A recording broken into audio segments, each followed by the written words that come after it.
Selamat malam pemirsa, sebagai negara hukum Indonesia menjunjung tinggi keadilan, hak asasi manusia, dan demokrasi. Posisi hukum dalam kerangka Negara Kesatuan Republik Indonesia sebagai Panglima dinaungi Konstitusi Undang-Undang Dasar 1945 dan Dasar Negara Pancasila. Sepanjang tahun 2019 pemirsa, bagaimana proses penegakan hukum, kemudian ada peristiwa besar, tahun politik, kita semua menghadapinya. Lantas pertanyaannya, apakah proses penegakan hukum di tahun 2019 ini sudah berjalan sesuai dengan prosedurnya? Tidak diskriminatif, tidak tebang pilih. Ini akan dijawab oleh narasumber kami di dua sisi malam hari ini. Selamat malam Bapak-Bapak. Dari sisi kanan saya ada Bung Rocky Gerung, akademisi. Selamat malam Bung Rocky. Malam. Dan juga Direktur Habib Rizik Sihab Center. Assalamualaikum Pak Abdul Hoyer. Waalaikumsalam warahmatullahi wabarakatuh. Dari sisi kiri saya ada dua politisi kawakan, politisi Nasdem, Bang Akbar Faisal. Selamat malam Bang Akbar Faisal. Assalamualaikum warahmatullahi wabarakatuh. Waalaikumsalam warahmatullahi wabarakatuh. Dan juga Bang Junimart Girsang, politisi PDI Perjuangan. Selamat malam, Merdeka. Merdeka Bang. Saya mau ke Bung Rocky Gerung. Bung Rocky Gerung, pertengahan tahun 2019 Anda sempat mengisi di Jember, kalau tidak salah. Waktu itu Anda mendapatkan hambatan ketika mengisi di sebuah universitas. Apakah menurut Anda itu sebagai bentuk proses demokrasi yang tidak berjalan di Indonesia atau apa Bang? Saya bercerita juga pengalamannya seperti apa Bang Rocky? Jawab, mesti tanya saya peristiwanya. Yang Bang Rocky kalau tidak salah sama Bang Said Didu di dalam ambulan waktu itu. Iya, itu jadi problem. Seolah-olah saya memanfaatkan ambulans. Saya justru memakai ambulans supaya tiba di universitas. Karena saya diundang di situ. Dan itu ambulans yang kosong tuh. Jadi di situ ada semacam dilema. Mau terus karena dihadang, maka saya mesti cari akal gitu kan. Jadi itu akal doang, bukan memanfaatkan ambulans. Dan karena itu saya mau mengakali lokasi itu supaya saya bisa akses, supaya hak demokrasi saya tidak terhambat, supaya hak demokrasi mahasiswa di situ untuk mendengarkan kuliah saya juga tidak dihambat oleh sekelompok orang yang menghadang saya, ada 200 orang menghadang saya dengan Said Didu. Jadi itu soalnya tuh. Saya nggak perlu jelaskan itu demokrasi enggak demokrasi. Berarti Anda sadar bahwa waktu itu posisinya Anda terhambat, hak demokrasi Anda terhambat. Ya iyalah, ya jelas lah orang nggak bisa akses. Kan saya mau akses titik pikiran kampus. Kampus itu kan merawat demokrasi. Masa saya nggak bisa masuk kampus? Hanya karena alasan tahun politik.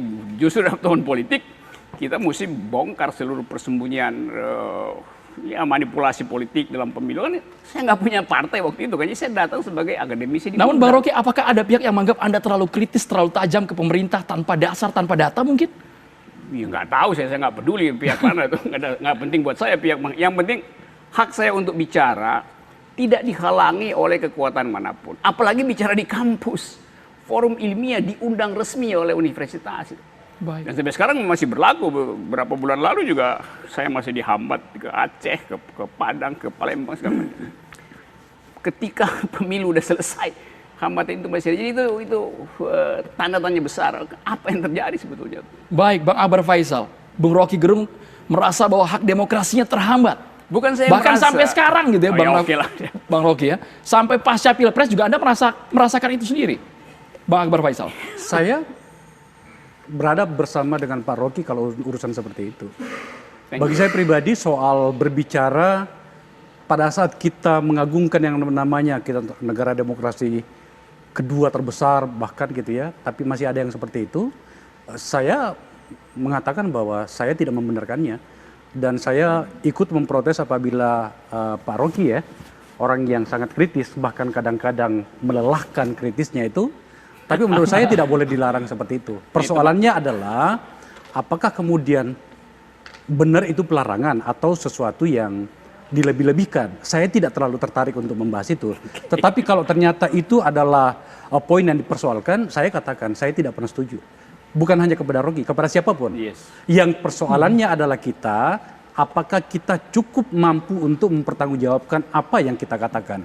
Untuk sementara saya mengatakan Pak Rocky seorang teman debat yang luar biasa ya, kritis, kadang-kadang menjengkelkan, tapi menurut saya itulah yang membuat kita bisa menjadi lebih matang.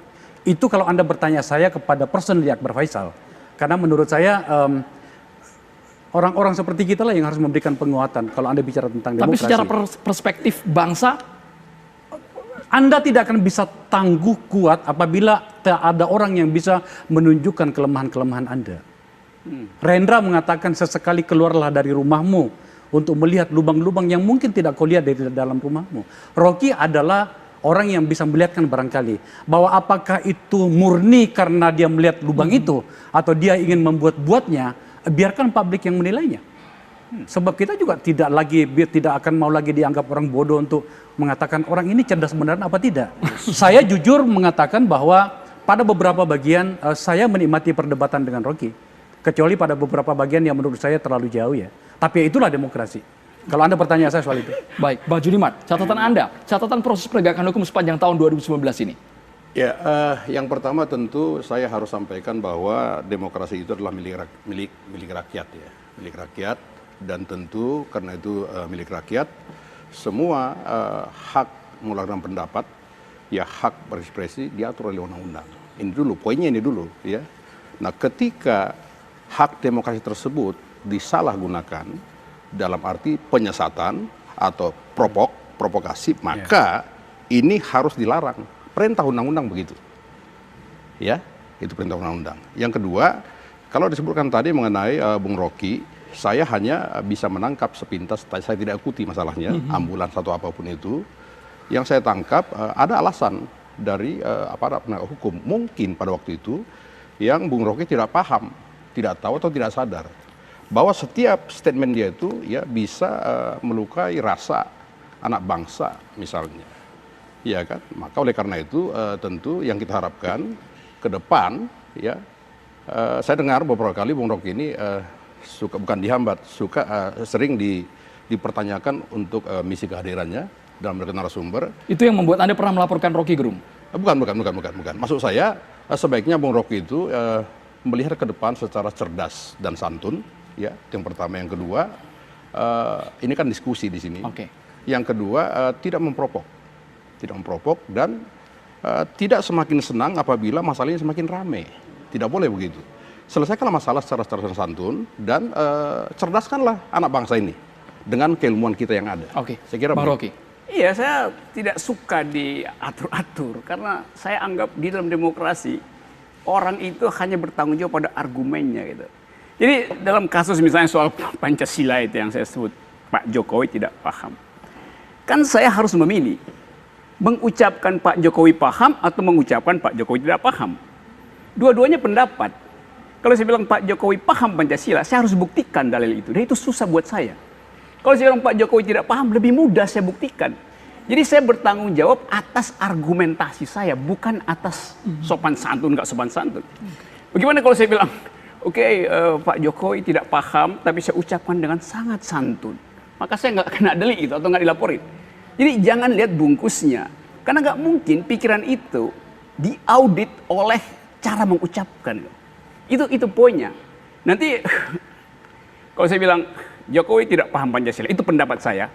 Pertama, Jokowi paham Pancasila, pendapat saya kedua. Dua-duanya statusnya pendapat, nggak ada beban emosi di situ, nggak ada beban etis.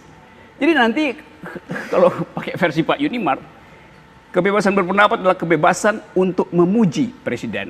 Kalau mengkritik bukan kebebasan berpendapat. Dua-duanya statusnya saya kira pendapat. begini ya, Bung Rocky, saya kira begini ya. Kalau disebut kebebasan berekspresi, bukan berarti kita melakukan fitnah dalam tanda petik.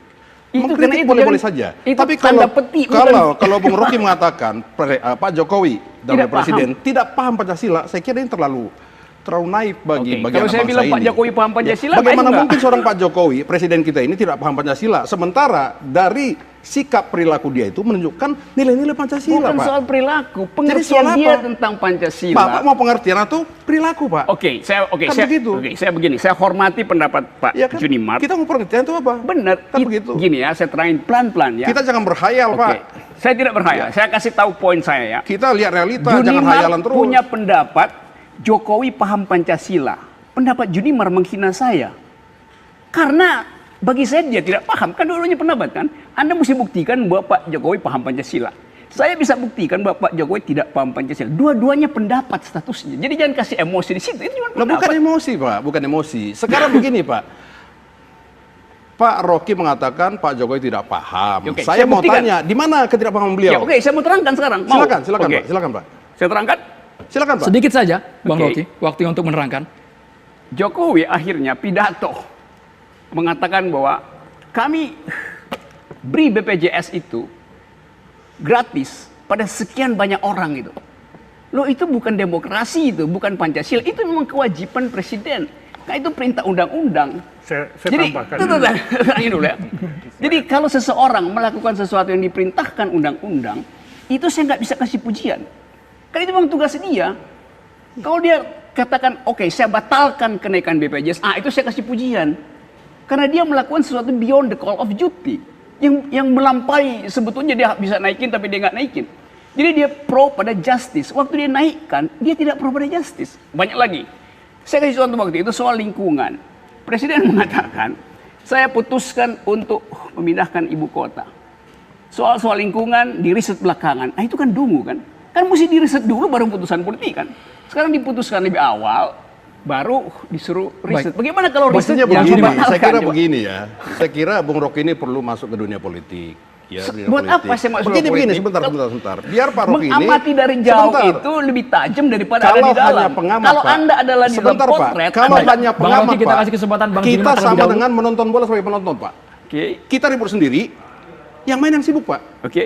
Itu pengamat, Pak. Maksud Bang Yang saya Jimmy pahami. kalau di dalam bisa ikut memperbaiki, membenahi yang ada di dong, dalam. Masuk dong, ayo dong. Masuk ke dalam. Itu kalimat yang betul, memperbaiki. Berarti ada Kalau kesalahan memang di itu dalam ada. itu. Tidak saya bilang itu. Buat apa Ya, saya masuk? Kalau memang You bilang tadi sebentar, memperbaiki. kalau Pak Rocky mengatakan ada yang kurang tidak baikan, masuk silahkan. Pak Oke. Gimana Abdul kok kurang Hoyer. perbaiki itu? Pak Abdul Hoyer. Begitu, Jadi Pak. dia akui ada Jadi jangan berhayal kita ini, Pak. Ada Semua kerusakan di fiksi nanti, dalam. Pak. Karena itu poin pertama. Tidak bisa, akui Pak. dulu ada kerusakan di dalam. Nggak baru bisa. undang orang perbaiki. Kan Kita itu nggak bisa aja. berfiksi-fiksi, Pak. Bagaimana? Kita bicara realita. Pada Ya. intinya, Bapak apa tahu yang nggak BPJS, disampaikan Bung Rocky Gerung di LC itu tidak ada delik. Itu bukan akte serius. Pancasila itu tidak dapat orang mengatakan seseorang itu tidak Pancasilais, itu kena delik. Lah, ini Itu- bukan itu masalah bukan delik, delik. Pak. Ini Baik, bukan baik. delik, Pak. Lah, kita ini negara tidak bisa hukum. delik lagi, Pak. Itu let be gone by be Lah, gone. Bapak kan melaporkan, ingin Tidak, Pak. melaporkan. Kita Itu tidak bicara tentu itu, tidak Pak. akan diterima. Kan tadi saya sudah bilang, saya tidak bicara pelaporan. Saya Tidak ada mencoba itu. menengahi. Ya, saya mengatakan Baik. Saya bahwa juga bukan mencoba bisa. menengahi Bapak. Kita harus Anak jeda dulu. bangsa Bapak. ini Kita jangan kasih dibuat- banyak segmen dibuat nanti itu, buat Bapak dibuat Faisal, Bang sesat. Firman, Bukan Bang delik Adi, itu. dan Kan juga begitu, Pak. Bang Abdul Hoyer. Meskipun saling bertentangan perbedaan sikap, tapi kalau bisa ada penyelesaiannya. Sesaat lagi pemirsa di Dua Sisi.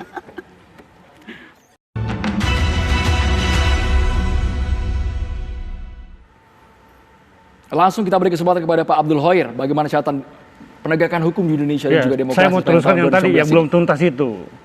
Seseorang mengkritik seseorang, dikatakan orang itu tidak mengerti, tidak paham Pancasila, itu bukan delik. Kita ini negara hukum, mengacu hukum positif.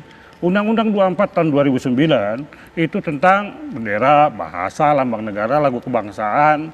Pancasila itu ideologi falsafah, filosofi Grundslag. Kalau saya dikatakan oleh Bung Rocky, Abdul Hoyer tidak Pancasila, tidak ada delik bagi dia. Saya bukan orang yang dizolimi atau orang yang dikatakan kena pencemaran, tidak delik. Itu.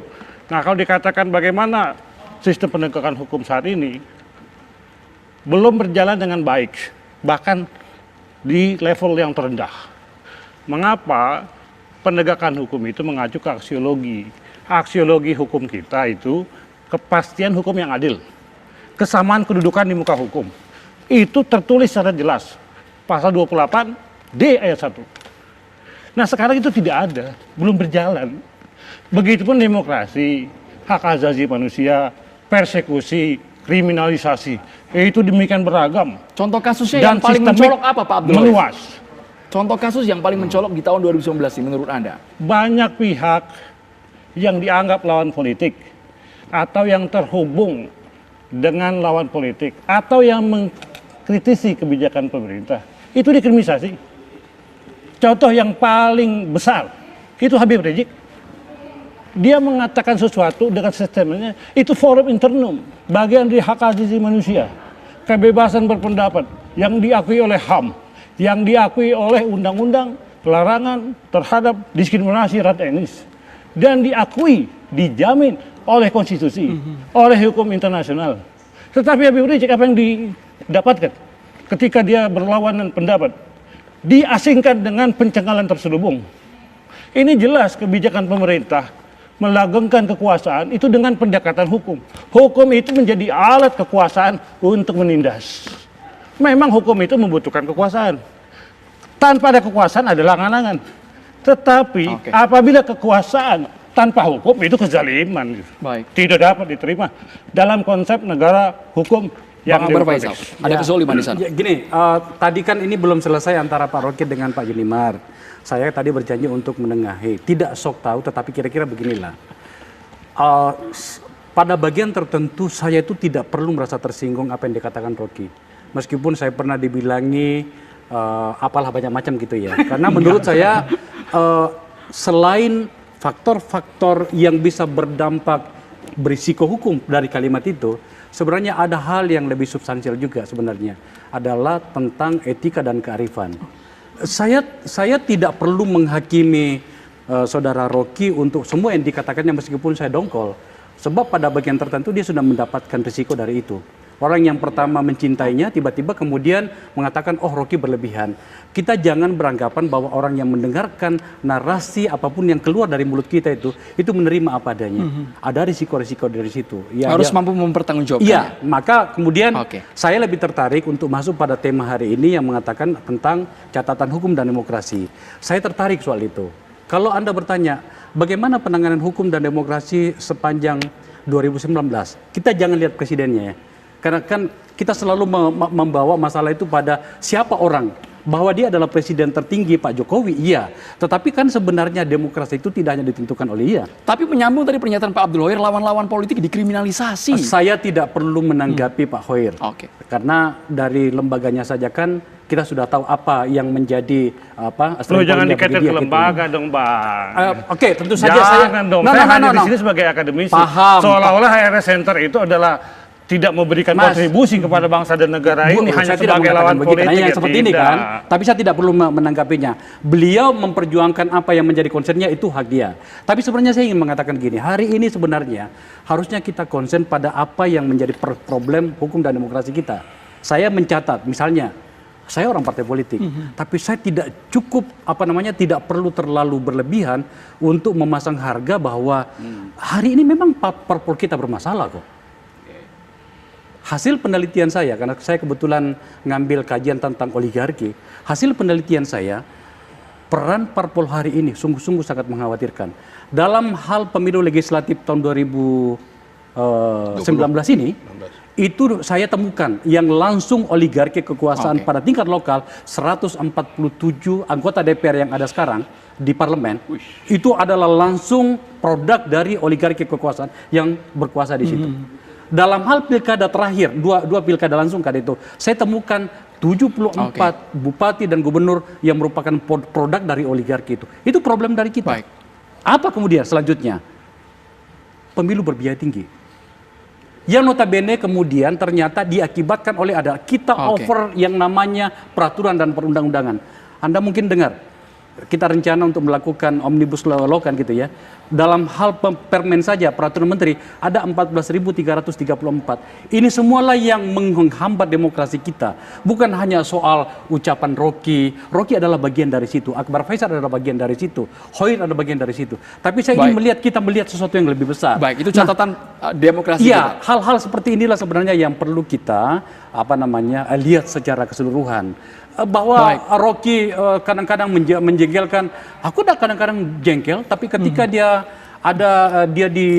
dilaporkan oleh ke polisi, kemudian ada yang bertanya sama saya, menurut Anda bagaimana? Saya bilang dia tidak perlu dipidana untuk hal seperti ini. Bang Junimar, untuk catatan hukum tadi perlu dijawab juga dari Pak Abdul Hoir, lawan-lawan politik dikriminalisasi. Saya tidak akan tanggapin mengenai itu karena itu menurut saya adalah konflik of interest. Tidak ada. Ini hak saya bicara sekarang. Bagian mana Bang? Yang konflik of interestnya bagian mana? Kalau sudah bicara mengenai lawan politik, dikriminalisasi, segala macam, tentu ini hal yang merupakan sia-sia bagi saya untuk menanggapi karena itu bukan ranah saya untuk menyelesaikan nantinya. Silahkan digugat mengenai peradilan atau silahkan tempuh upaya hukum lain kalau memang merasa dijolimi atau merasa dikriminalisasi. Nah, yang kedua menurut saya yang perlu diselesaikan pemerintah atau minimal diproses secara cepat adalah mengenai pelanggaran HAM yang sudah cukup lama ini, dan tentu para korban menunggu bagaimana sikap pemerintah untuk menyelesaikan minimal memberikan keadilan kepada para korban ini. Nah, yang terjadi kepada Ini Habib yang perlu. Rizik itu adalah pelanggaran HAM serius. Ya, kan, Itu pelanggaran terjadi. HAM, Negara harus walaupun bertanggung jawab. sebenarnya, Negara itu pemegang sewaktu tanggung saya jawab dan menjadi, kewajiban. Duty holder. ya. Habib Rizik itu adalah pemegang hak, right holder. Ya. Negara harus bertanggung jawab. Oke, baik, Jangan Pak. diam seribu Ya. bahasa. Pak Koir, kalau memang Bapak keberatan silahkan ajukan upaya hukum mengenai itu. Pemerintah yang Ada harusnya jalur hukumnya. melakukan itu. Jangan Ya kalau dibebankan merasa kepada pemegang hak. dijolimi, Dia pemegang bisa kewajiban. laporkan ke polisi. Kalau ditangkap ditahan bisa diperadilankan. Tetapi menurut saya Sistem hukumnya pelanggaran beda, HAM berat Bos. ini pelanggaran HAM berat, Pak. Ini HAM berat. Tolong dibedakan, Pak. Pelanggaran HAM dengan pelanggaran HAM berat. Ini dibedakan, Pak. Saya ngerti Seperti itu, korban Pak. Saya Semanggi. ngerti, Pak. Ya, kalau yang Udah tadi mungkin hatam Pak, saya Pak masalah Koir bicara pelanggaran HAM, bukan berat. Saya bicara berat, Pak. Ya, ini sudah lama, bahkan sudah lebih dari 10 tahun. Ya, pemerintah harus segera bersikap. Ya, minimal pemerintah harus melindungi para korban atau keluarga korban, ya, melalui misalnya ada undang-undang yang mungkin akan diselesaikan mengenai undang-undang KKR misalnya. Ini harus segera supaya masyarakat tidak merasa terombang-ambing dengan situasi yang ada selama ini. Yang kedua, yang harus dicatat, kalaupun nantinya undang-undang KKR berlaku, bukan menyampingkan proses judicial terhadap para pelanggar HAM. Namun posisinya perlu juga Bang Juniman, bahwa pemerintah tidak tebang pilih, tidak pilih-pilih kasus. Semua pelanggaran HAM, baik itu yang ringan maupun berat, semua masuk concern pemerintah. Itu semua termasuk kategori yang ditangani oleh Sebenarnya pemerintah. gini, pertanyaan ini sebenarnya agak berisiko ya. Untuk mengatakan bahwa pilih-pilih, kami sering mendengarkan itu. Saya di DPR itu sering sekali mendengarkan. Tapi sejujurnya, saya tidak pernah cukup mendapatkan pembuktian tentang yang namanya pilih-pilih itu ya. Kami katakanlah misalnya dalam hal kami menyikapi Polri, KPK dan Kejaksaan gitu ya. Kami sering mengatakan itu, pilih-pilih kasih. Tetapi itu juga kemudian kami tidak terlalu yakin pada banyak poin. Kecuali yang bisa kami tunjukkan. Semua harus bisa ditunjukkan, Harus dibuktikan. bisa, harus bisa dibuktikan. Bahwa itu kita rasakan, iya benar. Kita tidak bisa menyembunyikan, kita punya hatilah. Kita bisa merasakan itu. Tetapi ada baiknya kalau kemudian kita sudah mulai menyandarkan segala sesuatu pernyataan kita, tindakan kita pada sebuah pembuktian. Maka kita meminta kepada Komnas HAM ya supaya segera menyikapi ini karena memang ini tugas utama Komnas HAM. Ya, berkoordinasi dengan Jaksa Agung. Bagaimana nih pelanggaran HAM berat dugaannya? Apakah berhenti di sini saja dan atau apa kerja Komnas HAM selama ini? Ya mari kita kritisi Komnas HAM. Ya bukan hanya pemerintah saja yang kita kritisi, Komnas HAM juga perlu. Baik, Bang Juniman, Bang Akbar, Bang Rocky dan juga Bang Abdul Qadir, kita jeda. Sesaat lagi kita akan bahas lebih dalam. Kami akan tampilkan nanti ada data dari YLBHI mengenai pelanggaran HAM yang terjadi di Indonesia. Sesaat lagi pemirsa di Dua Sisi.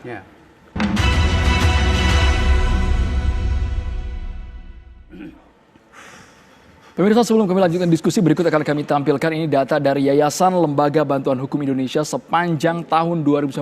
Ini ada catatan proses penegakan hukum. YLBHI menegaskan bahwa ini ada 180, maksud kami 380 pendemo jadi tersangka, 179 ditahan. Ini beberapa sumber yang kami kutip dari beberapa situs online. Kemudian YLBHI nilai periode pertama Jokowi hukum jadi alat kriminalisasi.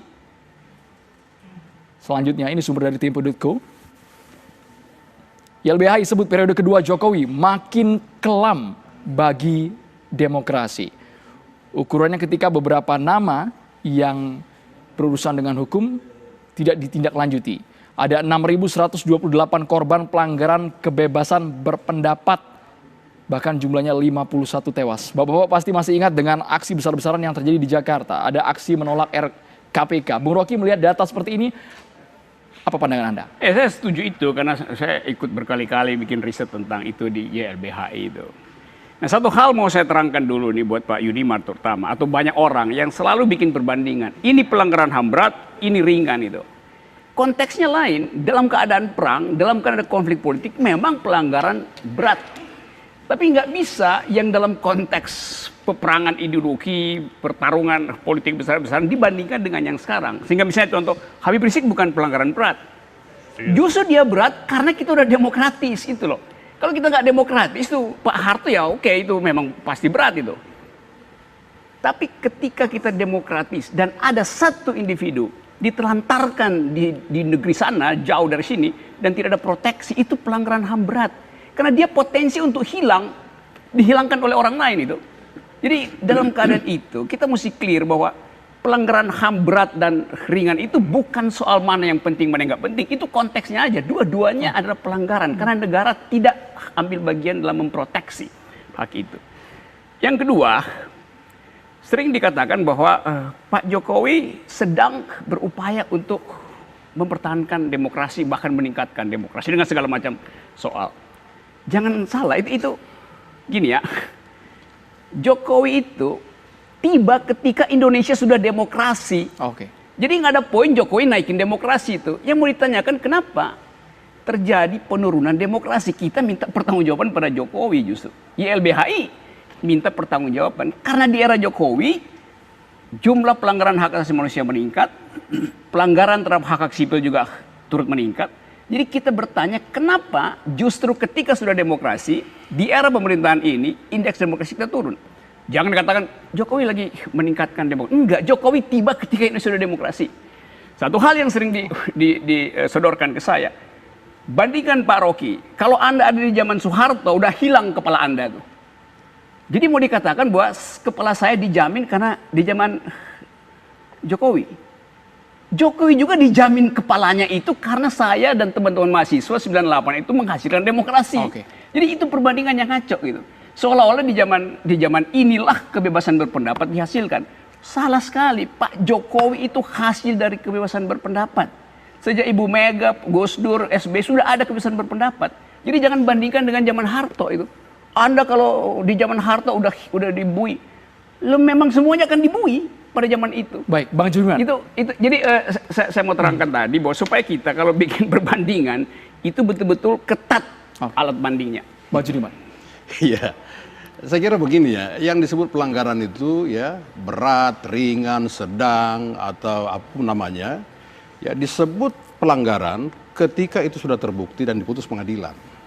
Nah kalau tadi dalam indeks dari YLBH itu ya dan termasuk pernyataan dari Bung Rocky mengenai ditangkap, ditahan, tersangka, ya kalau tidak begitu bukan YLBH namanya. Ya itu bukan Bung Rocky namanya, kan begitu.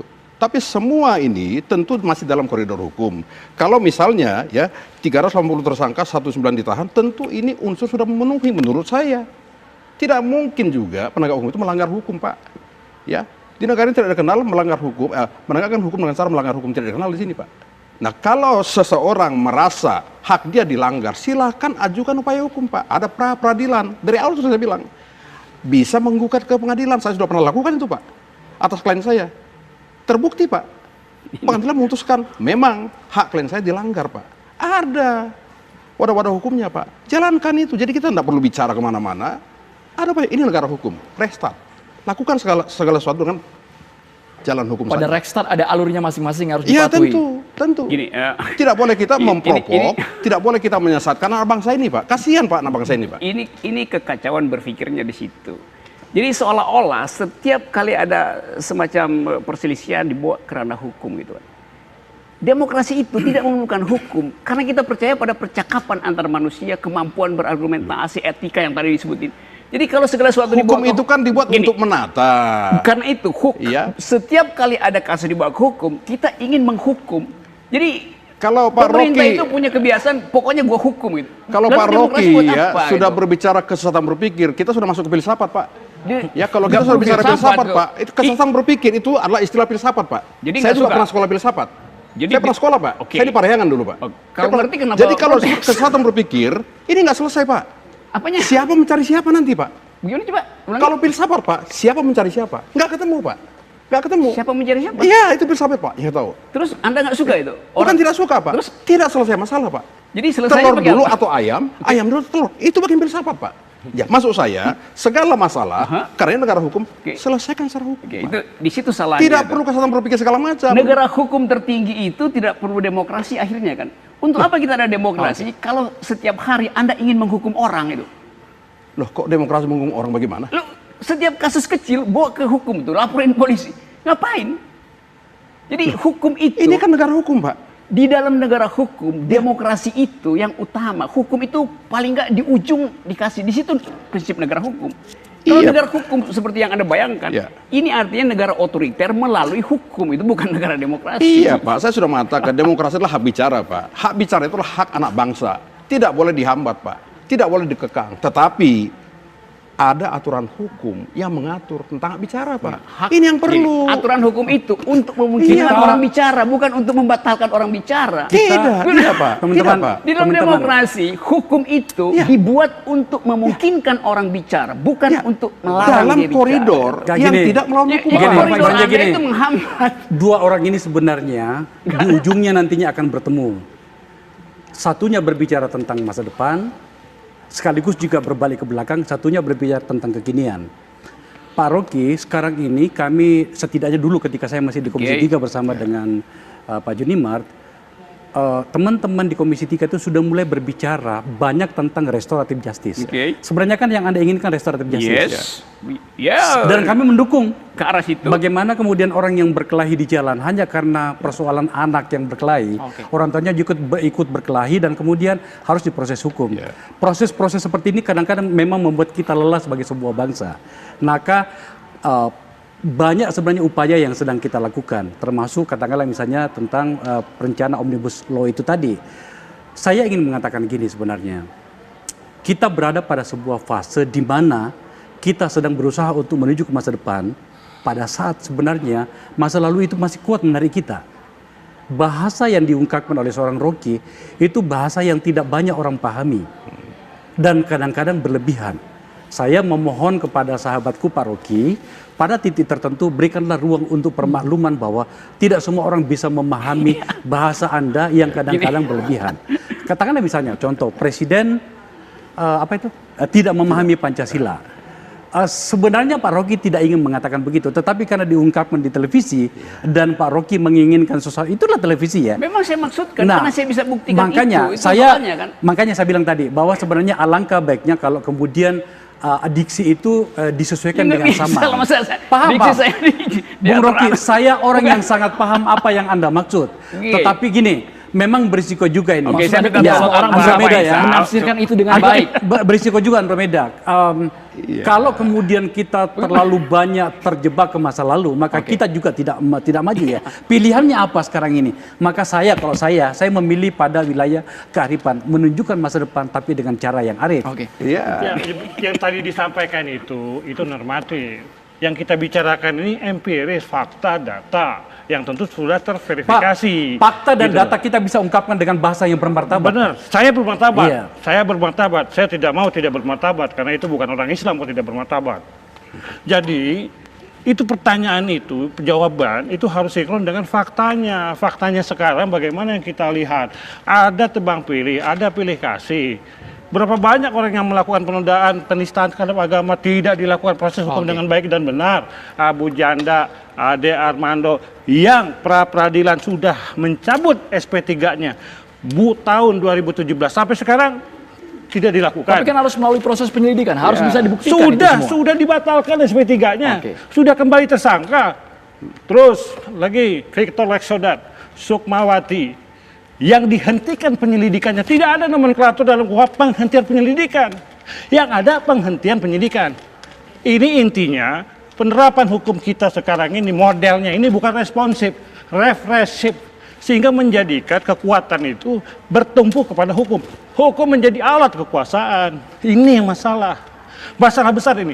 Supomo sudah menggambarkan waktu BPUKI bahwa negara hukum itu jangan dibayangkan akan berjalan normal, akan menjadikan hukum itu sebagai Baik, alat hukum kekuasaan. menjadi alat kekuasaan. Dijawab sesaat lagi Bang Junimart, Bang Akbar Faisal. Kami harus jeda dulu di dua sisi pemirsa.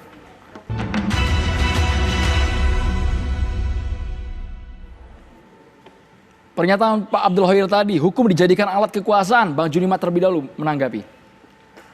Iya, hukum itu bukan alat kekuasaan, tapi hukum itulah cara untuk memproses seseorang sesuai dengan alat bukti, ya, sesuai alat bukti. Nah, yang kedua, kalau memang Pak Muhammad mengatakan hukum menjadi alat kekuasaan, silakan dibuktikan saja, ya. Tentang ada penistaan agama tidak diproses bahkan berhenti sudah SP3, ada namanya Piston Eskodat segala macam. Menurut saya sudah selesai itu. Dan saya sudah cek ke kepolisian, nggak ada masalah itu di sana.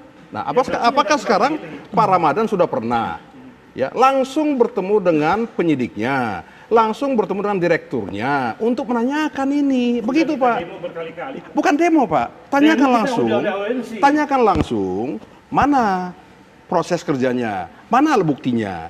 Mereka juga kooperatif kok. Enggak, tadi itu pernyataan Itu kooperatif. Tadi, hukum alat kekuasaan itu dari Rosenkor, Law Institute of Social Engineering. Mokhtar Kusumatma aja mengartikan tool di situ alat, apa bukan alat tapi sarana. Kenyataannya bukan sebagai sarana, sebagai alat untuk menindas kaum yang berseberangan dengan kebijakan pemerintah. Kalau disebut Pak Ramadan Itu yang terjadi. menindas, Bapak silakan sampaikan siapa yang ditindas. Loh, banyak Pak. Siapa Pak Kalau yang Bapak ditindas? banyak berita banyak laporan Komnas HAM. Loh enggak GLBI. Pak, maka saya bilang, adalah data yang sudah maka saya bilang diverifikasi. Pak, Fakta tolonglah telah kita berbicara. anak bangsa ini yang bisa Revisa berdiri di law sini Pak, squeater, fakta sudah tidak berbicara. memprovokasi, tidak menyesatkan orang-orang Saya berpikir tidak Pak. memprovokasi, saya tidak menyatakan. Kan begitu. Kalau memang Bapak merasa kebohongan ada publik, saya kejoliman, melakukan riset. ada fitnah, ada ketidakproses Gimana sih? hukum, silakan proses hukum. Loh, Ke jangan polisi, bicara Pak. proses hukum negara ini Iya kan? bagaimana Loh, statement nggak bisa. politik Ini tugas hukumnya. kita.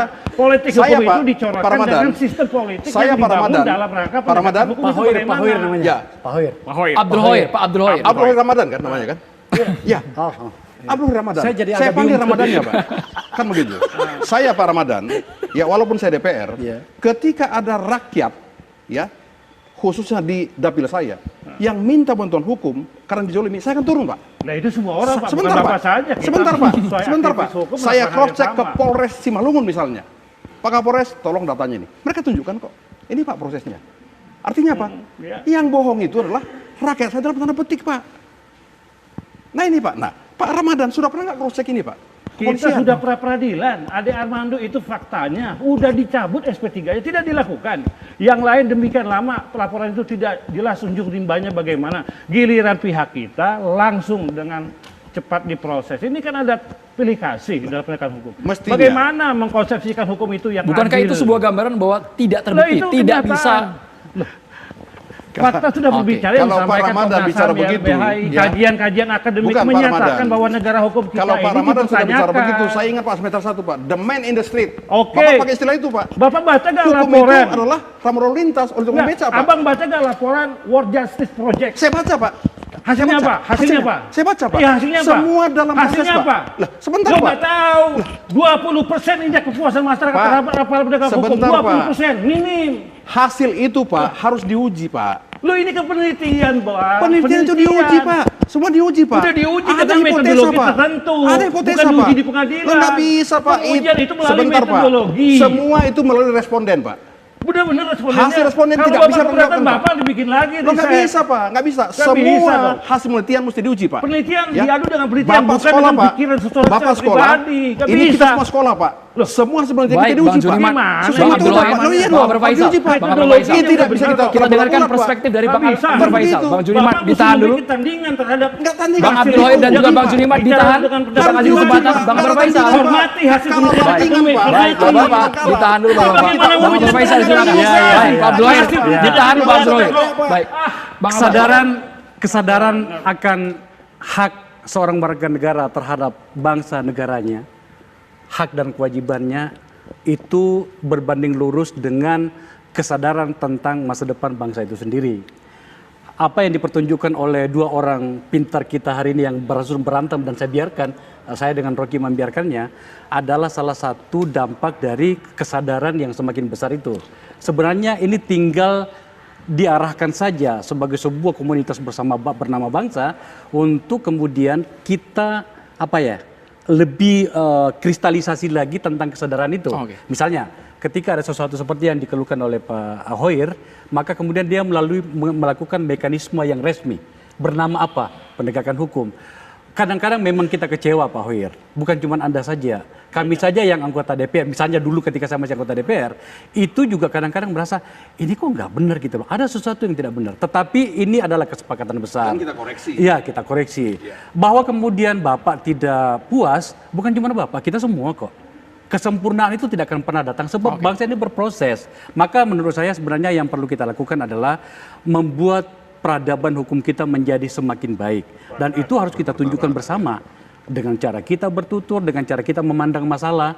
Jangan terlalu cepat tersinggung. Enggak, Ya saya kan, tersinggung. misalnya bukan Nah, cuma Anda. Saya Ya. mengkantor Paham. Yang sedang Jangan. tersinggung. Saya misalnya, Masa kadang-kadang juga merasa saya tersinggung. mungkin barangkali saya terlalu cepat tersinggung. Dengarkan Rocky bicara begitu gitu ya.